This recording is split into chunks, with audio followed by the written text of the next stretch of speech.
morning, Malta and Gozo, and welcome to another edition of Lovin Daily. I'm your host, Jonathan Chilia, joined by my co-host, Ben, and here are your headlines for today.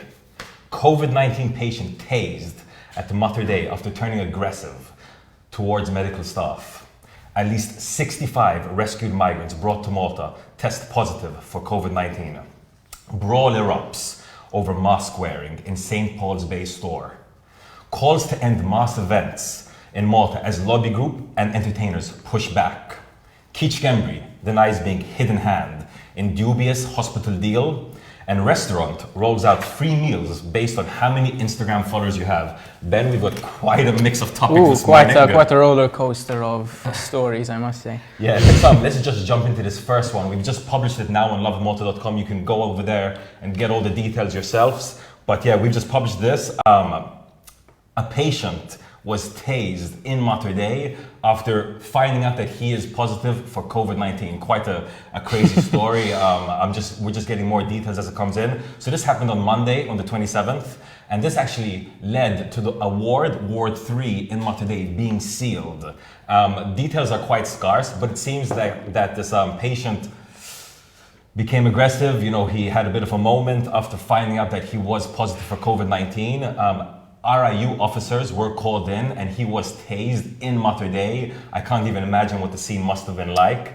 I can imagine how scary it must be to be told that you might have COVID-19, but this is definitely not the way to react. Do not lose your mind in hospital. And in fact, he's actually been taken to Mount Carmel since then. What do you make of this story, Ben? I mean, to get diagnosed with COVID-19 and get tased in one day, I mean, it's quite a lot to go through, you know. But yeah, I mean, I understand how shocking it might be to get diagnosed with COVID-19. So, who knows? Yeah, guys, if you do not lose your mind, stay calm. It's not going to be good for the people around you, especially your loved ones. It's the last thing they want to see. We'll be following the story to see what becomes of this person. Hopefully he's calmed down and he can understand that, you know, it's better to approach these things in a calm and level-headed manner. But moving on to the second story for today, another big one. Yes, at least 65 rescued migrants brought to Malta test positive for COVID-19. So yesterday, Malta saw the arrival of 94 migrants, 65 of which have been tested positive for COVID-19. There's still a number of tests, test results that need to come out. With these cases, Malta's active cases are now up to 99, which is pretty scary. If today gives way to more active cases, we'll be seeing Malta hit the triple digits once again. This comes obviously after Malta opened its ports, and I guess it is understandable that Malta has the who are in perilous circumstances. I think it's interesting to say that migrants, as in during the COVID-19 pandemic or not, are always kept under a 14-day quarantine period to make sure that any illnesses, any diseases that we are made aware of any illnesses or diseases before they are introduced to Malta. Yeah, exactly. So just to clarify, these are the migrants that were rescued on Monday evening, and the results came out yesterday. There's still 9 more migrants results that have not been announced yet, so we'll be assumedly finding out about their cases today. But yes, as you said yourself, so this comes after the ports were reopened. As you know, Malta, as well as Italy, Greece, and other Mediterranean countries are still in the middle of a ongoing migration crisis. Malta is at the forefront of it. It seems like these rescues will continue. With this COVID-19 pandemic ongoing, it seems like, I would hope, there would be some proper safe procedures in place. Obviously, we want Maltese soldiers, Maltese frontliners, Maltese emergency workers to be protected, especially if they're rescuing others and saving lives. But what's interesting to note is after the rescue on Monday, a protest was announced in Hamroun. It went down yesterday. It was attended by a sizable crowd. And I wonder if we're going to be seeing more and more of these protests, especially in light of the fact that such a large amount of these migrants were COVID-19 positive. But we'll be definitely monitoring this to see how this develops moving forward. Moving on to a third story, another I mean, it seems like all these issues stem from COVID-19. So a fight, a brawl erupted in a St. Paul's Bay convenience store over masks, over mask wearing. A 15-year-old boy allegedly entered a store and he didn't put his mask on fast enough or something. He tried to buy a soft drink. The store owner told the client, please wear your mask properly. And next thing you know, the store owner was chasing this boy out of the store, hitting him on the head. They were throwing punches back and forth. Something was thrown. At some point, the boy's mother, the boy who's African Maltese, the boy's mother alleged that her son was called an African bastard amidst all this chaos. We have video on lovinmalta.com. You can check out the brawl for yourself and see what you make of it. But either way, the boy did make a police report. He did go down to the local St. Paul's Bay police station, made a police report, and they will be going to court over this. We spoke to the lawyer of the store owner who said that his customer was not a racist, this was not a racist incident, and that the customer had provoked his client. But yes, I mean, fights over masks, they're officially in Malta. And this is not the first time we've reported on a fight stemming from a mask. I mean, if anything, I'd say that this incident goes to show that there still is a bit of confusion within Maltese residents about how important it is to wear masks inside stores. I mean, in certain stores, in certain supermarkets, this is enforced, whilst in others it isn't. So I guess certain customers might be a bit confused about whether they actually need to wear a mask, you know? It is really confusing. I mean, even myself, when I go to some stores, some places, you know, at the door, they're telling you to sanitize and put a mask on. Some other places are more lax. I don't know what your personal experience has been. I mean, it's a mixed bag, you know.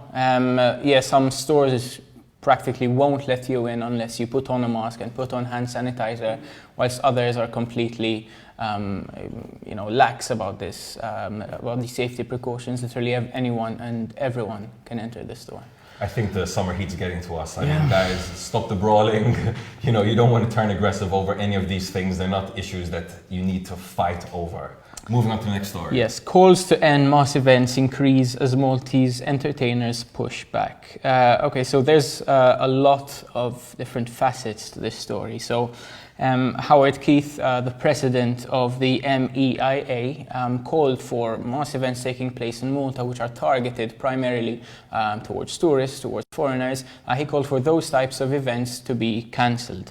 Nonetheless, he reached a bit of a middle ground by saying that mass events targeted primarily towards Maltese people should still be on, provided that safety precautions are put in place. A few days ago, a petition was also started to stop mass events in Malta, and it has amassed more than 10,000 signatures. So I guess that's pretty telling of how Maltese people feel about mass events. And only this morning, Malta was mentioned in the BBC as this summer's festival hotspot. It's interesting to say that within the next few months, 4 music festivals will be held in Malta, which are of course attracting a lot of British tourists. No, this is a big discussion of the week.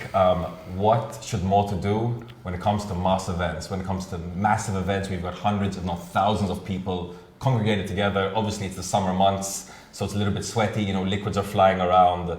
And it seems like everyone's chimed in with their opinion. So aside from the MEIA, which is the Entertainers Lobby Group, speaking out, we've had, and as well as the petition, we've had English language schools who have also spoken out. They said, quote, "Do not harm the ace up Malta's sleeve" in regards to how safe Malta is or was when it comes to the COVID-19 pandemic.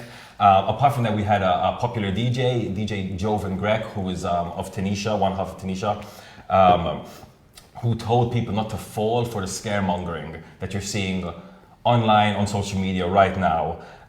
As you pointed out, the big question now comes to the 4 UK festivals that are happening at the end of August and the beginning of September. So they've got some massive names coming over. We've got Nina Kravitz, we've got Chase and Status. These are some really popular DJs and entertainers around the world, international names. They'll be in Malta. for not one, not two, not three, but 4 festivals. It's expected that tons of British and international tourists will be hitting up the island for those festivals. So that's about a month away. Who knows what will happen till then? The discussion will definitely continue, but I think the government's going to definitely have to come forward and make its position very clear on this. Talking about the government, the former administration chief of staff, Schembri, has spoken out after. He doesn't speak out very much, but when he does, it's worth reporting. And he complained about being blamed for a lot of these questionable deals that happened under the Joseph Muscat administration. He denied being the hidden hand in a dubious Vitals deal. Obviously, the Vitals deal was in regards Maltese hospitals being sold off in a very questionable deal. The NAO have actually looked into some of the documents involved in this deal, especially a 2014 Memorandum of Understanding in this deal. They themselves termed it as dubious. They said that it actually puts the deal in a very bad light. But Schembri has said, listen, stop blaming me for all the problems of the previous administration. He even said that he's become, quote, a comfortable target. And when it comes to specifically the Vitals deal, he said, quote, I had nothing to do with this deal. So very interesting that he's decided to step up and deny his relation to this particular deal. But obviously, you know, Schembri is mentioned along to many in relation to many cases. Obviously, there's the ongoing assassination case into former Maltese journalist Daphne Caruana Galizia. So let's see if he has anything to say about that case. Yes, we'll finish off today's episode with a bit of on a different note, a bit of a happier note, if you may. This Maltese restaurant is rolling out free meals based on how many Instagram followers you have. Unfortunately, with my current number of followers, I won't be benefiting from any of them. The list goes as follows. If you have more than 100,000 followers, you're entitled to 2 free meals. If you've got between 50,000 and 100,000, get 1 free meal. 10K and 49K, that's a 30% discount. 5K and 9K, that's a 20% discount. And if you've got between 1,000 and 5,000 followers, you get a free combo option. That is obviously provided that you post a picture of your meal on Instagram. So this is happening at Hermanos Burgers. Hermanos Burgers in St. Julian's, pretty new place. Their Insta game looks really hot. You know, their feed is full of nice burger food porn. And they've rolled out this pretty modern, very, you know, 2020 discount offering, which is 100% based on how many Instagram followers you have. So as you said, you know, he just broke down the list. If you have over 100,000 followers, you can get 2 free meals. But I mean, I don't know if it's really worth posting that. I mean, a meal is what, like 10 euros each? 2 free meals is like 20 euros. To post on your feed with that many followers, I think it's worth a bit more than 20 euros. That said though, I do qualify for a free combo option. Oh. So I might need to pop by, get some free chicken nuggets on the side.